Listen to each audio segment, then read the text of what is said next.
নমস্কার। যাদের বৃশ্চিক রাশি তাদের শনি ঢাইয়ার শেষ পর্ব তাদের জীবনে কতটা প্রভাব বিস্তার করতে চলেছে, শেষ পর্বটি আপনাদের কেমন হবে, কীরকম থাকবে জীবনযাত্রার মান, প্রতি মুহূর্তে কেমন উন্নতি বা অবনতির দিকে আপনারা অগ্রগতি হবেন, আজকের প্রোগ্রামে সম্পূর্ণ আলোকপাত করব। সুতরাং প্রোগ্রামটি কন্টিনিউ করার পূর্বে পরবর্তী প্রোগ্রামগুলোকে অতি সহজে পাবার জন্যে আমার চ্যানেলটিকে সাবস্ক্রাইব করুন এবং পাশে থাকা বেল আইকনটি অবশ্যই প্রেস করবেন।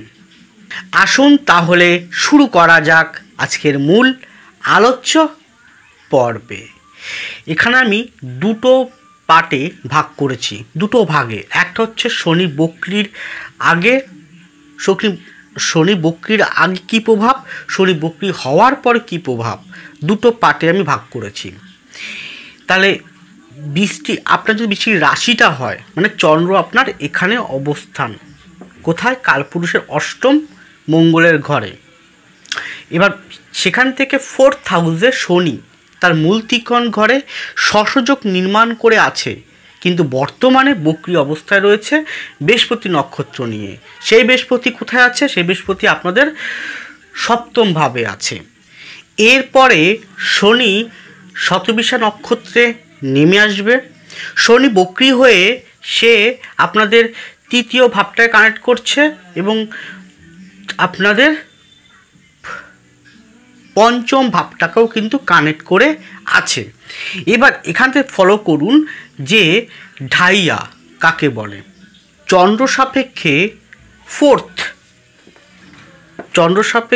ফোর্থ অষ্টম এই ভাব দিয়ে যখন গোচরকালীন সময়ে শনি পরিক্রমণ করে তখন শনি ঢাইয়া হয়। কি হয়? শনি ঢাইয়া তৈরি হয়। এইটার স্পেন সময়কাল হচ্ছে 2 বছর 6 মাস, প্রায় 2.5 বছর। এরপরে দেখুন সেই শনি আপনাদের কতটা প্রভাব বিস্তার করবে। তারপর আপনাদের পঞ্চম ভাবে রাহুর অবস্থান রয়েছে, সপ্তমে বৃহস্পতি আছে এবং মঙ্গল রয়েছে সপ্তমে, কিন্তু মঙ্গল 26শে আগস্ট আপনাদের অষ্টম ভাবে প্রবেশ করবে। আপনাদের একাদশভাবে কেতুর অবস্থান রয়েছে। এই ট্রানজিট অনুযায়ী শনি ঢাইয়ার লাস্ট চরণটা, অর্থাৎ শেষ চরণটা কতদিন? শেষ চরণটা 2025 সালের 29শে মার্চ পর্যন্ত থাকবে। 2025 সালের 29শে মার্চ পর্যন্ত থাকবে। এর মধ্যে কী ধরনের প্রভাব আপনারা পাবেন? কি ভাবছেন যে শনির ঢাইয়া বা শনির সাড়ে-সাতিতে আপনাদের জীবন প্রচণ্ড পরিমাণে বাধা প্রতিকূলতা, সর্বক্ষেত্রেই একদম যে কাজে হাত দিচ্ছেন সে কাজেই সুসম্পন্ন না হওয়া, মনে বিষাক্ত মতন তৈরি হওয়া, সর্বক্ষেত্রেই মনে হচ্ছে জীবনটা এখানেই বুঝি সমাপ্ত, জীবনে এগোনোর পথে আপনার বারবার করে হোঁচট খাচ্ছেন, শত্রু ধার দেনা, অর্থনৈতিক অবস্থা সব দিক থেকে একদম ভাটা চলছে। এরকম পরিস্থিতির মধ্য দিয়ে যখন চলছেন, সেই মতো অবস্থায় আগামী বাকি সময়টা কী ধরনের প্রভাব ফেলবে সেটাই আজকে আলোকপাত করে থাকবো। যেভাবে আমি পার্ট টু পার্ট আলোকপাত করি সেভাবেই আলোকপাত করতে শুরু করছি। প্রথমেই আসুন আপনাদের মন মানসিকতা। দেখুন শনি একমাত্র তাদের উপরেই তার অ্যাক্টিভিটি বেশি পরিমাণে ফেলবে যাদের হরোস্কোপে শনি যথেষ্ট দুর্বল রয়েছে। কীরকম দুর্বল রয়েছে? শনি কোনো কারণে আপনার হরোস্কোপে 4 দিয়ে পাস করছে, অথবা রাশি সাপেক্ষে 4 দিয়ে পাস করছে, অথবা পাস করছে কোন ভাগ দিয়ে? ষষ্ঠ দিয়ে, মানে এই ঘর দিয়ে পাস করছে, অথবা অষ্টম দিয়ে পাস করছে, অথবা আপনার দশম দিয়ে পাস করছে, অথবা আপনাদের কোথায়? রাশি বা লগ্নের উপর দিয়ে। এবং সেই শনি যদি রাহুর দৃষ্ট, কেতুর অবস্থান, মঙ্গলের দৃষ্ট অবস্থান থাকে এবং জন্মকুণ্ডলিতে বৃহস্পতি ভালো পোস্টিং নেই, দুর্বল রয়েছে। পামে শনির স্থান এবং বৃহস্পতির স্থানটা অত্যন্ত খারাপ, রবি ভালো নেই, মঙ্গলটা ভালো নেই। তারা বেশি অ্যাক্টিভ মানে পীড়াদায়ক অ্যাক্টিভ ভোগ করবেন। যাদের শনি অত্যন্ত ভালো আছে, বৃহস্পতি রবি মঙ্গল অত্যন্ত ভালো আছে, তারা কিন্তু ততটা পীড়াদায়ক অনুভূতি পাবেন না। সেটাকে জন্মকুণ্ডলী এবং পাম উভয় ক্ষেত্রেই কিন্তু দেখতে হবে। এরপরে কি, এরা তো গেল, কিন্তু দেখা যাচ্ছে আপনার হরোস্কোপে আপনার এই স্থানগুলো খারাপ, শনি বৃহস্পতি রবি মঙ্গল খারাপ, কিন্তু আপনি এই জন্মে ভালো পূর্বে আপনি অত্যন্ত ভালো কাজ করেছেন, অত্যন্ত শুভ কাজ করেছেন, কোনো অন্যায় করেননি, প্রতারণা করেননি, চিটিংবাজি করেননি, বিশ্বাসঘাতকতা করেননি, সৎভাবে ছিলেন, তাহলে কিন্তু শনি যতই খারাপ থাকুক না কেন, শনির ঢাইয়া আপনাকে তত বেশি পীড়াদায়ক করে তুলবে না, বরঞ্চ ভালো ফল প্রদান করবে। কিন্তু দেখা যাচ্ছে আপনার হরোস্কোপে শনি সব ভালো আছে, শনি বৃহস্পতি রবি মঙ্গল আর অত্যন্ত ভালো আছে, কিন্তু আপনি অন্যায় যে সমস্ত বললাম একটু আগে এর উল্টো কাজ করেছেন, তাহলে যতই ভালো বলবৎ থাক না কেন আপনি কিন্তু ভালো ফল লাভ করবেন না। তাই সেই পরিপ্রেক্ষিতে যেহেতু এই রাশিলগ্নের মানুষরা অত্যন্ত জ্ঞানী হয়, অত্যন্ত সাহস হয়, একগুমই হয় এবং সহনশীল হয়, আবার ফোঁস করতেও পিছু পা হন না এবং অত্যন্ত সেন্সিটিভ, অত্যন্ত অনুভূতিপ্রিয় এবং অত্যন্ত তেজ পরাক্রম থাকে, সেইগুলো যেহেতু বক্রী অবস্থায় আছে এবং সে তৃতীয়কে দৃষ্টি পাকটা ফেলেছে, আর পঞ্চম রাহু আছে, সে রাহু আপনাকে দৃষ্টি করছে, শনি চতুর্থ থেকে সে আপনার এই ঘরে দৃষ্টি করছে।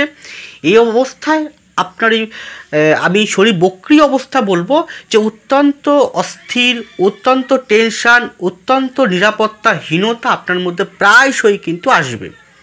যখন শনি বক্রী পিরিয়ড কেটে যাবে মানে 15ই নভেম্বর 2024, এরপর থেকে আস্তে আস্তে যে বিষয়গুলো, যে পজিটিভ বিষয়গুলো রয়েছে আপনার ন্যাচারাল বিষয়ক, সেগুলো তো তেজ পরাক্রম সাহস, জ্ঞানের বহির্ভূত এগিয়ে যাওয়ার ক্ষমতা, এইগুলো কিন্তু সুদৃঢ়ভাবে পজিটিভিটি ধীরে ধীরে দিতে থাকবে এবং শেষ অবধি দেবে। গেল, তাহলে আগে কি ঘটবে পরে কী করে বলে দিলাম।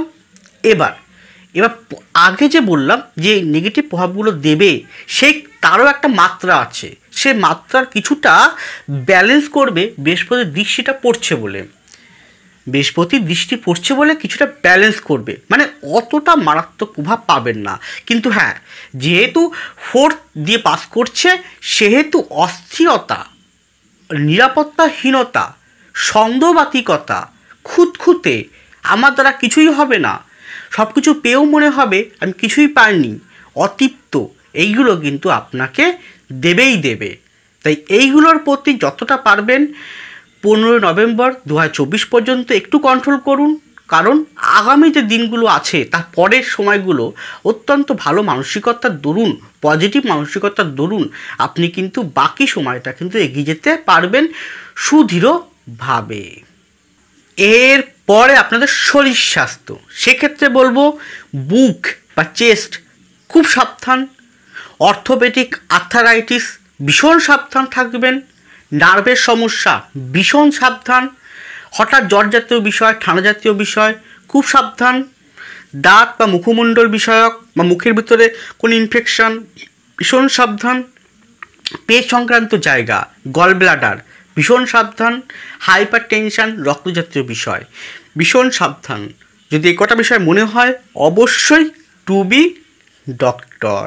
এর পরেরটা হচ্ছে আপনাদের সাংসারিক জীবন, এক্ষেত্রে বলবো বিবাহযোগ অত্যন্ত শুভ চলছে, যারা বিবাহ করবেন অত্যন্ত ভালো বিবাহযোগ চলছে, আপনার পাত্রপাত্রী দেখুন, খোঁজখবর রাখুন, আশা করছি শনির ঢাইয়া শেষ পর্বে আপনার বিবাহ সুসম্পন্ন হয়ে যাবে, আপনার প্রথম বিবাহ হোক বা দ্বিতীয় বিবাহ হোক। কিন্তু একটা কথা বলছি, যেহেতু আপনার পঞ্চমে রাহু থেকে সে আপনাকে দৃষ্টি করছে, শনিও দৃষ্টি করছে, যদি আপনার হরোস্কোপে রাহু শনি নেগেটিভিটি থাকে, আপনার হরোস্কোপে সপ্তমপতি শুক্র যদি ভালো না থাকে, হ্যাঁ যদি কোনো কারণে সপ্তমপতি শুক্র পাপযোগে আবদ্ধ, সপ্তম ভাবটা পাপযোগে আবদ্ধ, সপ্তমভাবে কোনো কারণে কেতু রাহু অবস্থানরত রয়েছে, তাহলে যেখানে বিয়ে করুন না কেন, যাকেই বিয়ে করুন না কেন, একটু খোঁজ খবর করে বিবাহটা করবেন। কারণ এক্ষেত্রে যদিও এরকম কম্বিনেশন থাকে, তাহলে কিন্তু ভুল পাত্র বা পাত্রের সাথে আপনি বিবাহ হওয়ার সম্ভাবনা রয়েছে। এটা একটা গেল। ঠিক তেমনভাবে বলা যেতে পারে যে আপনি হয়তো কোনো ভালোবাসা জড়িয়ে আছেন, প্রেমপ্রীতি জড়িয়ে আছেন, সেক্ষেত্রেও কিন্তু সেম প্রযোজ্য ঘটনা কিন্তু ঘটবে।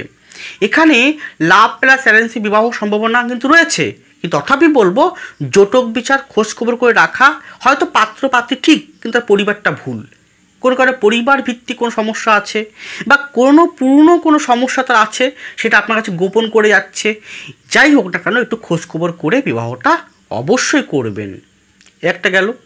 এরপরে যা সন্তান নিতে চাইছেন তাদের জন্য সন্তান যোগ অবশ্যই আছে। বৃহস্পতি দৃষ্টি যেহেতু পূর্ণ দৃষ্টি পড়ছে রাশিলগ্নকে, সেহেতু বৃহস্পতির সহায়তায় আশীর্বাদে আপনি অবশ্য সন্তান পিতামাতা হতে পারবেন। কিন্তু যেহেতু পঞ্চমে রাহুর অবস্থান রয়েছে, শনি নক্ষত্র নিয়ে ঢাইয়া চলছে, সেহেতু ডক্টরের পরামর্শ ছাড়া এক পাও এগোবেন না। এর পরেরটা স্টেপ আসে আমি সন্তান বিষয়ে। এখানে কিন্তু সন্তান বিষয়ে ওই যে প্রথম প্রথমে যে 15 শনি বক্রী অবস্থার আগে 15 নভেম্বরের আগে পর্যন্ত, মানে এই আগস্টটা পুরো, সেপ্টেম্বরটা পুরো, অক্টোবরটা পুরো, নভেম্বরের হাফ, এই পর্যন্ত বলতে পারি সন্তান বিষয়ে প্রচণ্ড পরিমাণে কিন্তু আপনার উদ্বেগ চিন্তা থাকবে। কোনোভাবেই আপনি কিন্তু সেই জায়গা থেকে বেরোতে পারবেন না। কারণ সন্তান কোনো ভুল পথে যাওয়া, সন্তান কোনো মিসআন্ডারস্ট্যান্ডিং আপনার সাথে হওয়া, সন্তান নেশাগ্রস্ত হয়ে পড়া, সন্তান প্রেমপ্রীতি সংক্রান্ত বিষয়ে এমনভাবে জড়িয়ে পড়েছে যেখান থেকে ও বেরোতে পারছে না, বা বেরোনোর চেষ্টা করলেও বেরোতে পারছে না।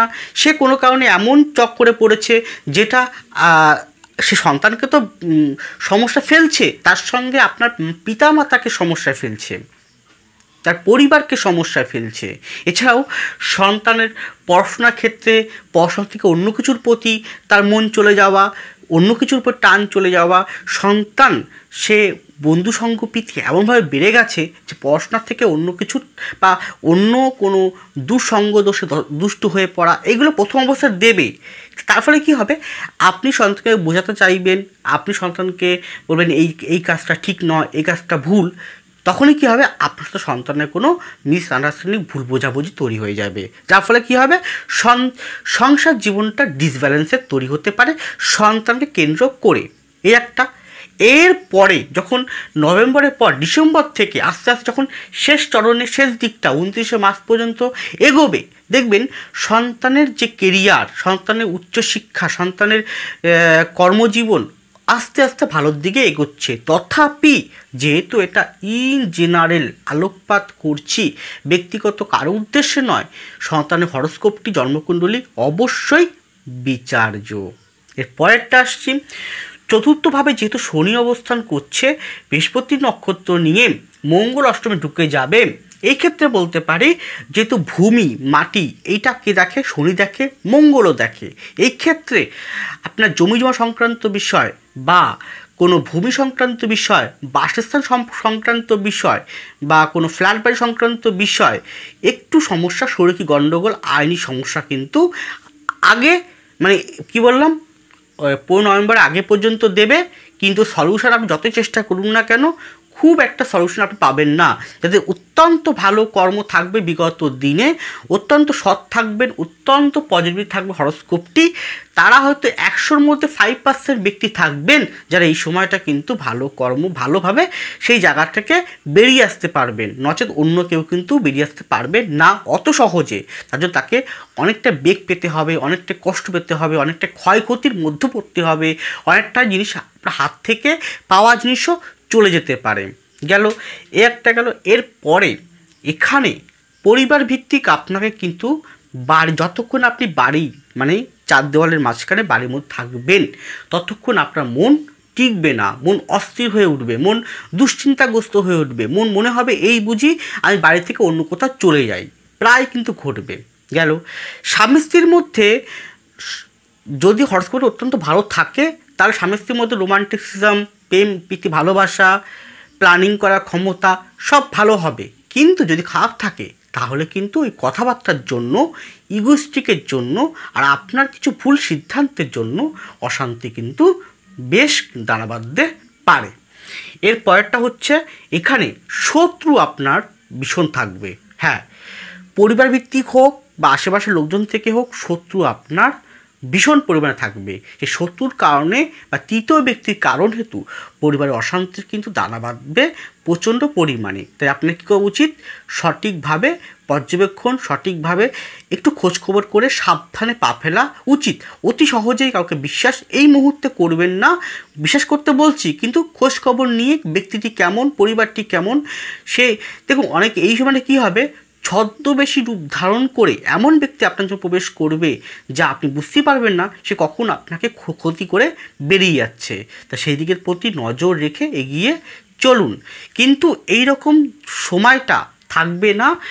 শনি ঢাইয়ার শেষ পর্যায়ে ডিসেম্বরের পর থেকে আস্তে আস্তে কিন্তু ভালোর দিকে যত দিন যাবে ততই কিন্তু এগিয়ে চলবে।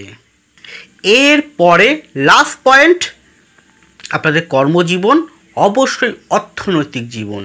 এই জায়গাটা বলতে পারি যে যারা টেকনিক্যাল বিষয়ের সঙ্গে যুক্ত আছেন তাদের অত্যন্ত ভালো ফল দেবে, যতই শনি ঢাইয়া চলুক না কেন। প্রথম থেকেই বলছি আমি, যদি আপনার হরস্কোপে মাঝারি মাপের শনি মহাদশা চলে, মাঝারি মাপের শনির পোস্টিং ভালো আছে, বৃহস্পতি আছে, মাঝারি মধ্যম প্রকৃতির আছে, আপনি বিগত দিনে ভালো কাজ করেছেন, শুভ কাজ করেছেন, তাহলে এই সময়টা আপনি শুভ কিছু পরিবর্তন লাভ করবেন। কীরকম বলুন তো? টেকনিক্যাল বিষয়ক, টেকনিক্যাল যে কোনো, সেটা ইঞ্জিনিয়ারিং হোক, সফটওয়্যার হোক, কম্পিউটার সায়েন্স ইঞ্জিনিয়ার হোক, যে বিষয় হোক, টেকনিক্যাল বিষয়ে আপনি যথেষ্ট পারদর্শিতা পাবেন এবং সেই বিষয়ে আপনি চাকরি হোক, ব্যবসা হোক, আপনি কিন্তু অত্যন্ত সুদৃঢ়ভাবে এগিয়ে চলতে পারবেন। এছাড়াও কি, যারা কাচের কাজ করেন, কাচের বোতল, কাচের শিশি, কাচের কোনো দ্রব্য, কাচের রকমারি, কাচের ডিজাইনিং কোনো দ্রব্য, কাচ নিয়ে যারা কারবার করেন, ব্যবসা করেন, অত্যন্ত ভালো ফল কিন্তু প্রদান করবে। যারা অর্থনৈতিক বিভাগে আছেন তাদের জন্য অত্যন্ত ভালো হবে। যারা এখানে রসায়ন বিভাগে আছেন, পুলিশ বিভাগে আছেন, সার্জেন, ডাক্তারি করছেন, অত্যন্ত ভালোভাবে ডাক্তার, ঔষধ রিলেটেড ঔষধ তৈরি করছেন, সার্জেন্ট আছেন, অত্যন্ত ভালো ফল আপনি লাভ করবেন শনির ঢাইয়ার শেষ পর্বে। এবং অলরেডি শুরু হয়ে গিয়েছে, এটা যত দিন যাবে ততই কিন্তু আরও শ্রীবৃদ্ধি হবে। কিন্তু সাবজেক্ট টু আপনার দশা গ্রহ অবস্থান ঠিক থাকতে হবে, মধ্যম প্রকৃতির। তার জন্যই বলি, আমি যে সমস্ত প্রোগ্রাম করি সবই হচ্ছে ইন জেনারেল, ব্যক্তিগত কারো উদ্দেশ্যে নয়। ব্যক্তি জন্মকুণ্ডলী শেষ কথা বলবে। এরপরে কি, যারা এখানে শাসন বিভাগে আছেন, প্রশাসন বিভাগে আছেন, তাদেরও কিন্তু অত্যন্ত ভালো ফল প্রদান করবে। যারা খনিজ দ্রব্য নিয়ে, যারা মাটি নিয়ে, যারা ভূমি নিয়ে কারবার করছেন, তাদের জন্যও কিন্তু অত্যন্ত ভালো হবে। এছাড়াও যারা এখানে ঔষধ রিলেটেড কাজ করছেন, ফার্মেসি আছে, তাদের জন্য অত্যন্ত শুভ ফল প্রদান করবে। এছাড়াও আর কি ফল প্রদান করবে? পুলিশ, মিলিটারি, বিএসএফ, আর্মি, তারপরে যারা ফোরম্যানি করছেন, ঠিকাদার আছেন, টেন্ডার নিচ্ছেন কোনো কাজের, তাদের ক্ষেত্রে খুব ভালো ফল দেবে। এছাড়া রসায়নবিদ, ভূতত্ত্ববিদ, কারখানা, ইস্পাত কারখানা যারা কাজ করছে, তাদের জন্য অত্যন্ত ভালো ফল এই সময় তারা লাভ করবেন। এছাড়াও যারা কাঁচা মালের কাজ করছেন, সবজির কাজ করছেন, ত্রিফসলের কাজ করছেন, ভালো ফল পাবেন। যারা এখানে মানি মার্কেটিং বা অর্থনৈতিক যে বিভাগগুলো রয়েছে কাজ করছেন, তারাও কিন্তু সুন্দরভাবে এগিয়ে যেতে পারবেন। যারা এখানে, হ্যাঁ একটা কথা বলি, আপনি সুন্দর বলছি মানে এটা নয় যে আপনি সহজে কোনো কিছু পেয়ে যাবেন না। আপনাকে একটা কাজ 3-4 বার ফোর্স করতে হবে, বারবার আপনাকে ট্রাই করতে হবে, কারণ দায়িত্ব কর্তব্য আপনাকে ছাড়বে না। যেহেতু ঢাইয়া চলছে এবং পঞ্চমে রাহু আছে, আপনাকে দিয়ে প্রচণ্ড পরিমাণে চাপে রাখবে এবং টেনশান করাবে। কিন্তু আপনি যদি এই অস্থিরতা, টেনশান, চাপ এইগুলোকে বহির্ভূত করতে পারেন, বাদ দিতে পারেন, তাহলে কিন্তু শনি ঢাইয়ার শেষ পর্বে আপনাকে বেশ ভালো অর্থ, ভালো কর্মের সুযোগ আপনাকে এনে দেবে। এছাড়া পদোন্নতি হওয়ার যোগ আছে, বিদেশে যাওয়ার যোগ আছে, আইটি সেক্টর খুব ভালো ফল প্রদান করবে, বিদেশে যাওয়ার জন্য অত্যন্ত ভালো ফল আপনাকে দেবে। এছাড়াও আর কি কি আছে, যারা এখানে যেহেতু আপনার তৃতীয় পতি শনি সে চতুর্থে গেছে এবং সে থেকে আপনার কোথায় দশমকে দৃষ্টি করছে, যারা এখানে লৌহ সংক্রান্ত, শুধু লৌহ হবে না, লোহার সাথে শৌখিন যুক্ত এরকম ব্যবসা, যেমন আয়রন, স্টিল আয়রন বা আলমারি, শৌখিন আলমারি, এই ধরনের ভালো ফল প্রদান করবে। এছাড়াও কি প্রতিভা, কেউ হয়তো ছবি আঁকেন, গান বাজনা করেন, শিল্পকলা, লেখালেখি করেন, প্রকাশনী করেন, খুব ভালো ফল। এছাড়াও যারা আধ্যাত্মিকতার উপরে কাজ করছেন, আধ্যাত্মিক দ্রব্য বিক্রি করছেন, আধ্যাত্মিকতার কেউ হয়তো জ্যোতিষ বিষয়ক, তন্ত্র বিষয়ক, পামিস্ট বিষয়ক প্র্যাকটিস করছেন বা ওই ধরনের বিষয়ক কোনো দ্রব্য বিক্রি করছেন, খুব ভালো ফল পাবেন বা এগিয়ে যেতে পারবেন আস্তে আস্তে। যারা এখানে পার্সোনাল চেম্বার করছেন যে কোনো বিভাগে, তাতেও উন্নতির গ্রোথ কিন্তু আপনি অবশ্যই পাবেন। যারা মাছ, ভেড়ি চাষ বা মিষ্টি দ্রব্য কাজ করছেন, ব্যবসা করছেন, সেক্ষেত্রে অনেকটাই আপনাকে সুইটেবল ফল দেবে। কিন্তু এই শনি ঢাইয়ার শেষ পর্বে আপনি চাকরি করুন বা ব্যবসা করুন, চাকরি বলতে বেসরকারি চাকরি, ব্যবসা দুটো ক্ষেত্রে, বেসরকারি চাকরি এবং ব্যবসা পরিবর্তন পরিবর্তন দেবেই দেবে এবং আপনার কর্ম চেঞ্জিং বা নতুন ব্যবসায় হাত দেওয়া, একটা ব্যবসা করছেন আরেকটা ব্যবসায় আপনাকে যুক্ত করে দেওয়া, এটাও কিন্তু ঘটে যাবে। অর্থের জায়গাটা চাপ থাকবে, অত্যন্ত চাপ থাকবে, অর্থে যেরকম আশা করবেন হয়তো সেরকম পাবেন না, কিন্তু এইটুক ঠিক যে ডিসেম্বরের পর থেকে আস্তে আস্তে আসতে শুরু করে দেবে। ঋণগ্রস্ত ব্যক্তিরাও কিন্তু এই মুহূর্তে ঋণটা হয়তো শোধ করতে পারবেন না, কিন্তু এইটা বিশ্বাস রাখুন, ঋণ আপনাদের শোধ অবশ্যই হবে, কিন্তু সেটা একটু বিলম্বে। যাই হোক, এটি গেল ইন জেনারেল আলোকপাত। ব্যক্তিগত জন্মকুণ্ডলী ও পাম অবশ্যই বিচার্য। ভালো থাকুন, সুস্থ থাকুন, এগিয়ে চলুন। নমস্কার, জয় মা তারা।